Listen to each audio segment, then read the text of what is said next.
So, longtime viewers may be aware that I already have a playthrough of this game on my channel. However, that playthrough was done on easy mode, and we can't have that now, can we? Welcome once again, ladies and gentlemen, to the original Castlevania, renowned for spooky graphics, extreme difficulty, and really, really awesome music. I said awesome music. Hello, music? What happened to the music? Alright, fine, I guess I'll do it myself. Jeez, the amount of extra effort that I have to put into this. There, that should do it. Alright, so what can be said about the original Castlevania that hasn't already been said?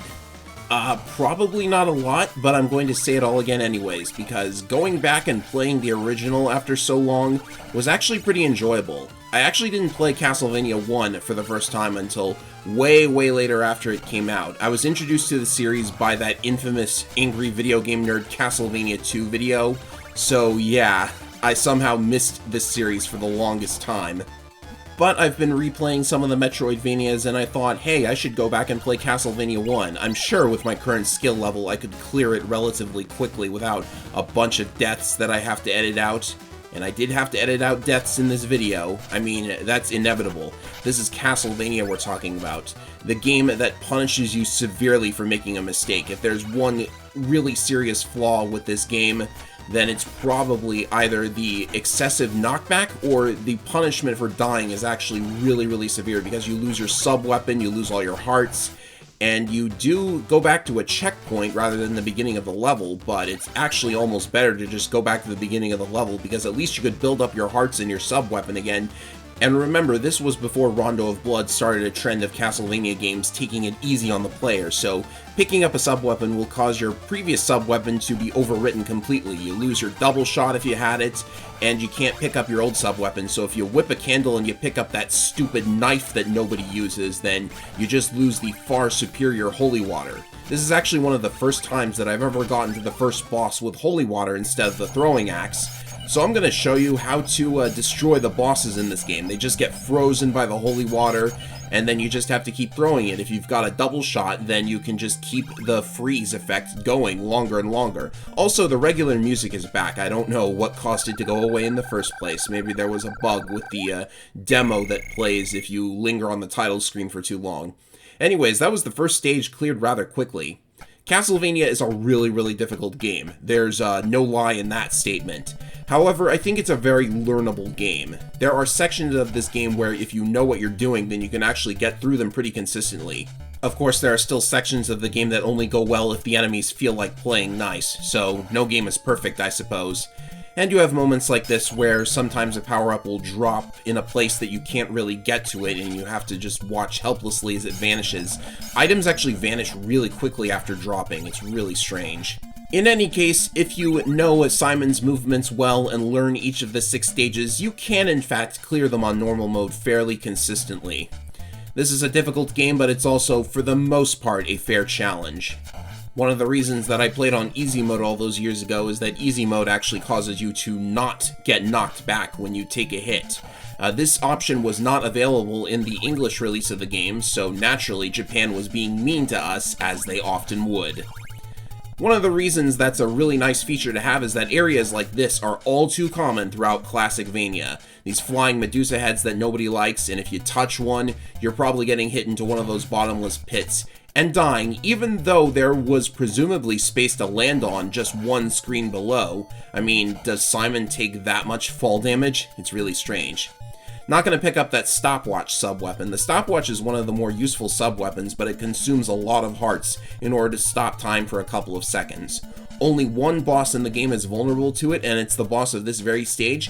However, the holy water is a satisfactory option as well. And naturally, there's going to be a hidden wall meat in just a moment. I have no idea why perfectly edible meat was in the walls, but I suppose it's better than dropping off these candlesticks. And you know, if Dracula wants to stop Belmont from taking all of his cash and stealing all of his food, he should probably hide it in a different place every time the castle comes back every century. Although, come to think of it, this castle is a creature of chaos, so maybe that isn't Dracula's food, and when we whip the meat out of the wall, we're actually eating the flesh of the castle itself. Oh my goodness, my mind is blown. But then where does the money and the hearts and the sub-weapons come from? I mean, there's sub-weapons that the Belmonts use to hunt vampires hidden in the castle itself. Okay. You know what, that makes about as much sense as the castle having a chapel in every game, so I guess we should just stop thinking about this. There's another one of those rosaries that is never ever useful. It just clears the screen of enemies, but you're probably going to kill them all and walk right past them anyways, and you always get it at the end of rooms. Anyways, here's a boss fight with a giant Medusa head. If you have the stopwatch, you freeze her in place. If you have the holy water, you freeze her in place. If you have the axe, how did you get an axe all the way up here? So here's a trick I think everybody knows. If you grab that orb at the end of the stage in a very precise way, you can still move around while the screen is tallying up your score, and you can have the game freeze you in a really neat pose. This is a time-honored Castlevania tradition. Every game, it's basically required that you grab the orb with a really sweet pose, even though it doesn't really do anything for your score or whatever. And now for the stage with debatably the best song in the game and the most annoying enemies in the game. These are the hunchbacks, or fleamen, or whatever.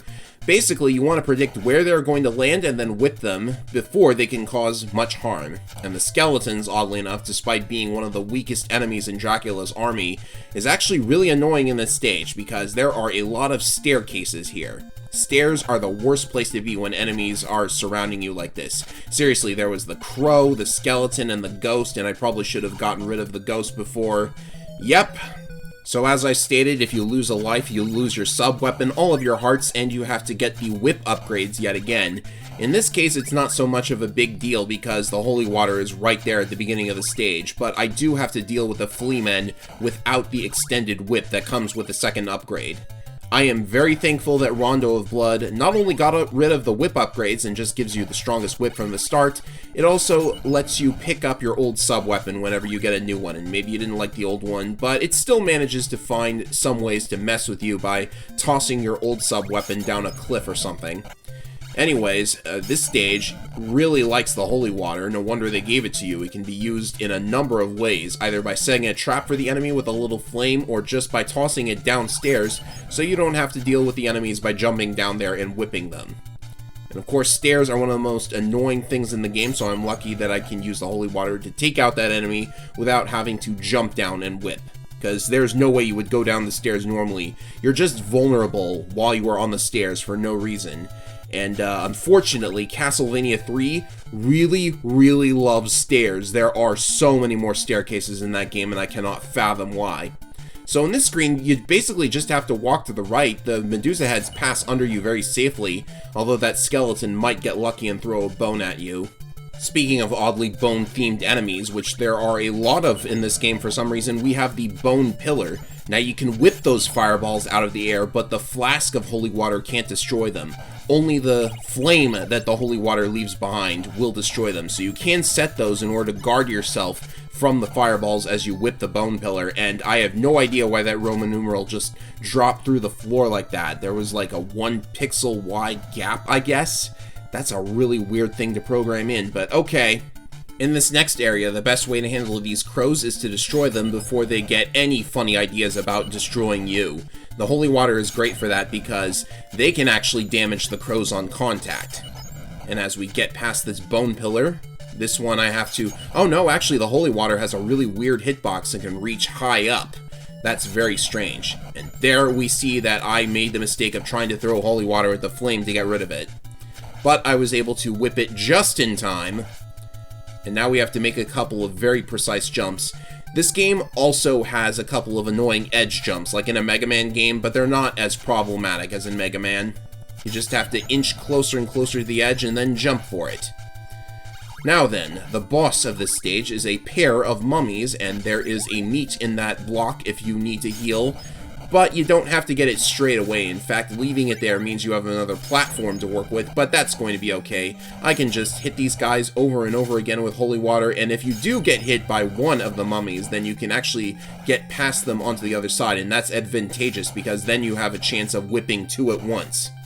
And I am seriously lucky here because I get a triple shot out of the candle immediately after losing the one dropped by the bandage. Yes, the mummy's bandages can drop items. It's really strange. This upcoming stage is definitely one of the stages that you have to learn before you're able to do it consistently. And it also has a really underrated music track that goes away as soon as you enter the next area, so don't get too used to it. Seriously, they should have kept this playing for the entire stage. What were they thinking? You also want to avoid whipping any of the candles just in case the game decides to give you a knife and take away your holy water. I suppose if you stop and whip the candle just to see what's in it, then you could take this stage slowly and do it that way. Also, it's possible for some items to fall through the floor in this stage, but sometimes the game decides to get a little cheeky and makes an enemy drop a really great item over a bottomless pit. Seriously, that jar that just fell, that was an invincibility potion. I could have had invincibility through this section. Not that it would help too much, but it would make the section a little less stressful. Because remember, if you get hit just one time, you're probably drowning. And also you have to make sure to hold the down button to duck under these stalactites, or stalagmite, or whatever it's called.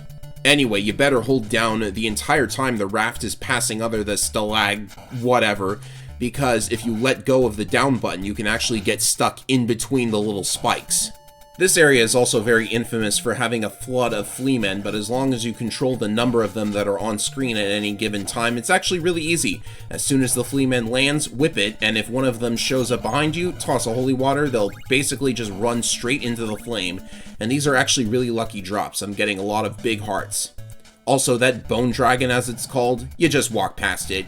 You can't walk past the two that are in this corridor, so I'm going to have to actually fight them, but with the holy water, that's actually really simple.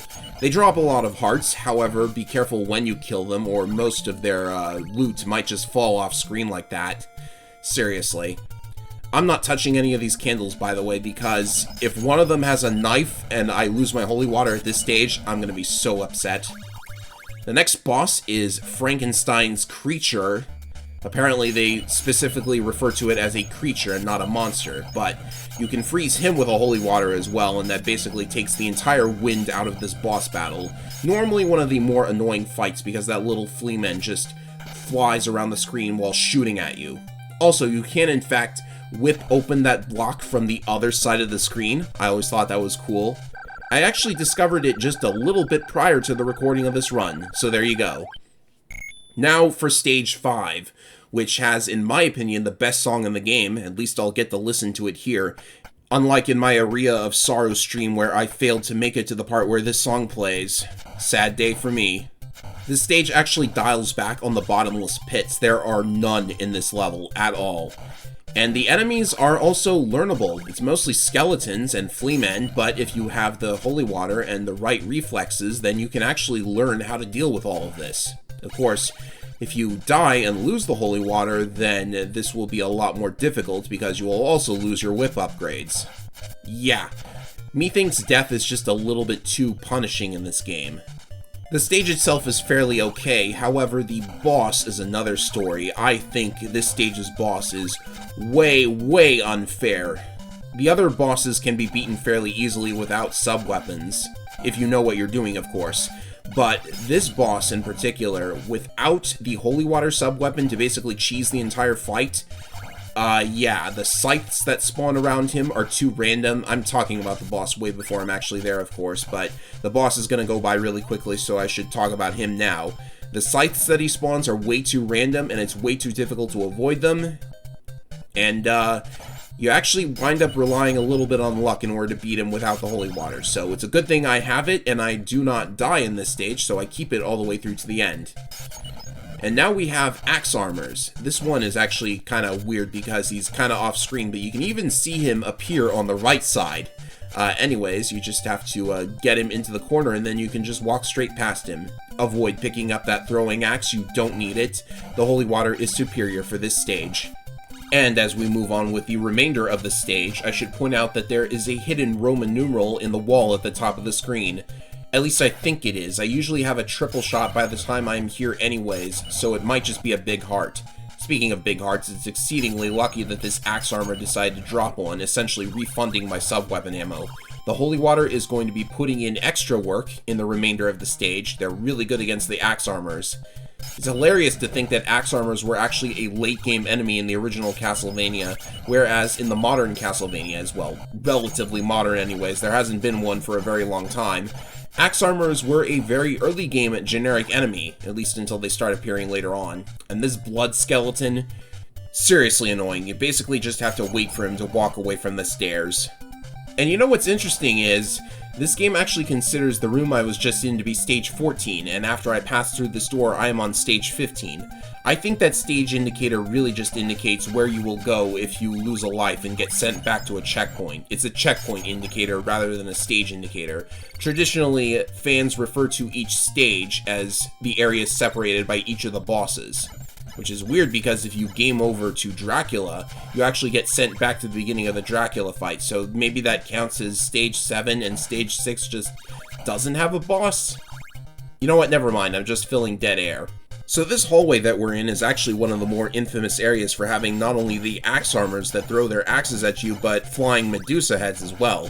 However, as you can see here, as long as you are courageous and fly through the stage with your extended whip, taking down the axe armors before they pose much of a threat, you can get through it just fine.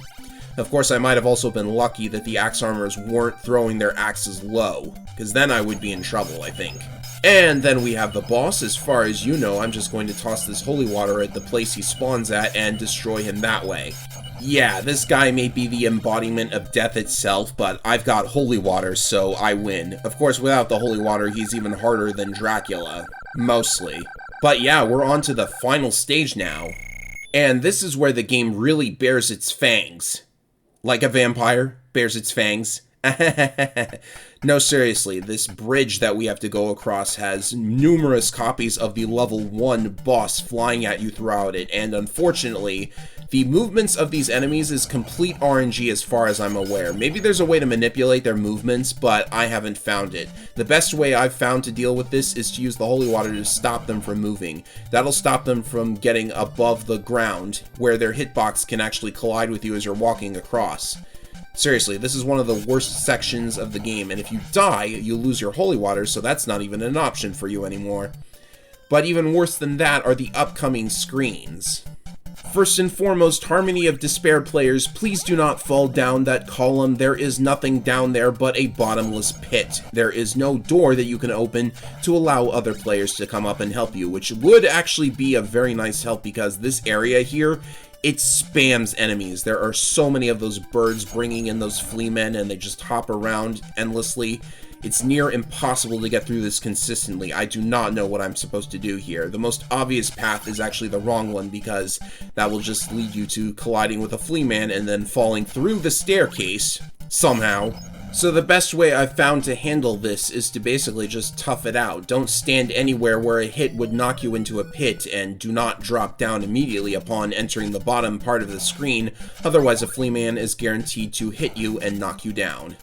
There is a meat hidden inside one of the walls if you need it, and you're probably going to want to grab it. If you somehow manage to get a stopwatch, then that's exceedingly helpful here. That will freeze all the enemies on the screen, so they won't be able to touch you as you make your way through. But as long as you can tough it out and make it over to the left side of this area, then you're in the clear because there's a checkpoint over there. I don't know if there's a way to get a stopwatch up to this point. Maybe you get lucky with a drop, or maybe there was one in a candle.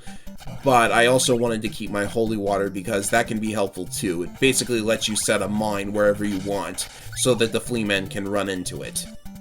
In this case, I've managed to get the cross sub-weapon as a random drop. I have no idea why sub-weapons are random drops. But the cross is a decent sub-weapon. It acts like a boomerang and is going to be very helpful against the final boss, so look forward to that. The only weapons I think I haven't shown in this playthrough are the knife, which is a stupid little projectile that doesn't really do anything your whip can't already do, and the axe, which is an anti-air weapon, which hasn't really been something that I needed throughout the playthrough, to be honest. There are some points in the game where it's useful, but the holy water is more useful for being able to attack downwards.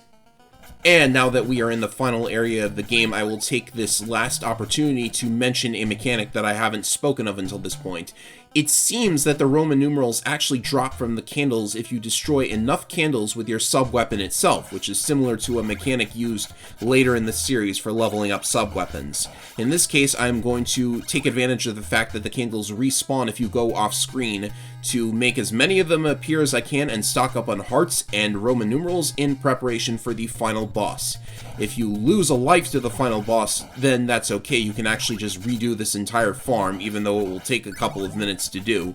So hopefully nobody minds if I just jump cut to me defeating Dracula. At any rate, only one fight is left in the game, and it's actually really challenging to learn. You have to be very precise with your movements if you want to face Dracula without a sub-weapon. Luckily, I've got a cross.